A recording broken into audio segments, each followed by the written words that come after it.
மானம் குறையும் இன்னு மாசு படியும் இன்னு வீணா கதை முடிஞ்சு போச்சு. ஈசான மூலையில லேசான பள்ளி சத்தம் மாமன் பேர சொல்லி பேசுது.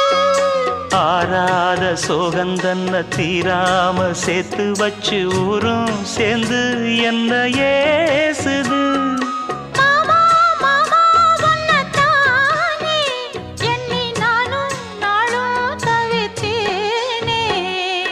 கூண்டுக்குள்ள என்ன வச்சு கூடி நின்ன ஊற விட்டு கூண்டுக்குள்ள போனதென்ன கோலக்கிளியே.